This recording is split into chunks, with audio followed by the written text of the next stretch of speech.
Barcelona and Real Madrid have been knocked out of the Copa del Rey. And I don't know if I should be surprised or if I should not be surprised, if it should have been expected, if it was unexpected. You don't know.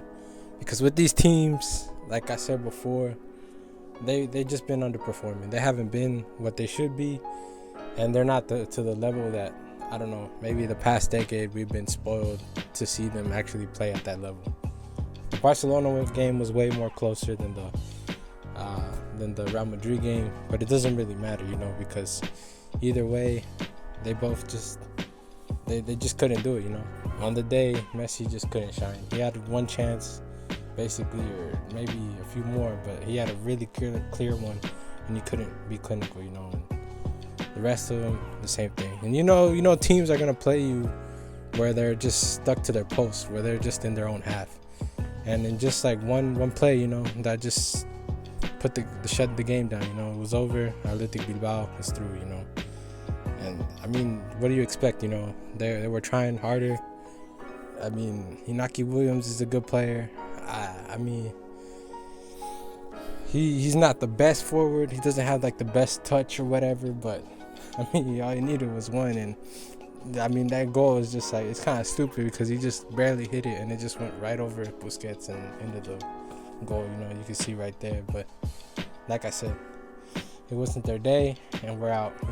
Basically, there goes our season.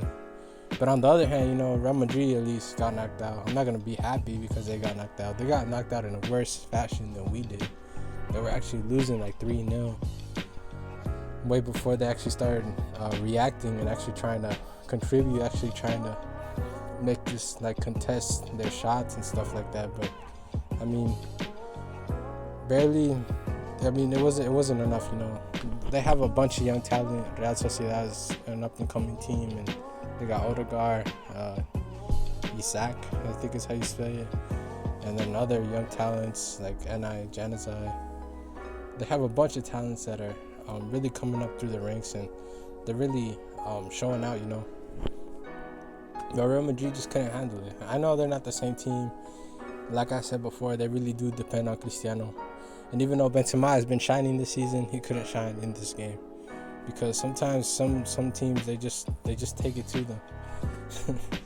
And their defense I feel like is the main problem, because like I don't rate that defense. A lot of people rate them, but I never did, because I felt like they could just outscore the team they would go against. So that's why they were always successful in my opinion. But for defense, they've always sucked, because their defense was never good.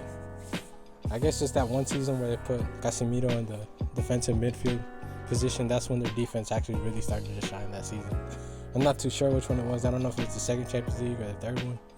I think it was the first one when they just started winning those 3 back-to-back with Casemiro in the defensive mid position. I feel like that's what made the whole difference. Zidane came in, and they've been needing a defensive mid for the longest time, and Casemiro was that player that they needed. They have a lot of young talent as well. They have Vinicius, Rodrigo, whatever, Federico Valverde, bunch of young talent surging through them. They gave opportunities to a bunch of young players, and I mean, even the goalkeepers, Real Madrid gave it to Ariola, but still, Barcelona couldn't do it, Real Madrid couldn't do it. And like, this is a feat that hasn't happened. Like, Barcelona and Real Madrid hasn't been in the final since 2010, so it's something to be amazed about. But all props to Real Sociedad and to Athletic Bilbao. They should go for that cup now, because I don't really feel anybody else could stand against them. I think there's another team from like the second division, and then who else is in there? Mallorca, I think. I'm not too sure. Granada or something. I think it's Granada. So it's them 4 in the semifinals, and one of them can actually win the cup. And it's just the downfall of these 2 clubs. I mean, and with the news that's been breaking out about Messi, talking about Abidal and stuff like that, and just going against the board of directors, we'll see what happens. He could actually leave this summer. Who knows? But this is all I got to say. Hope you liked the video, and subscribe, and peace out.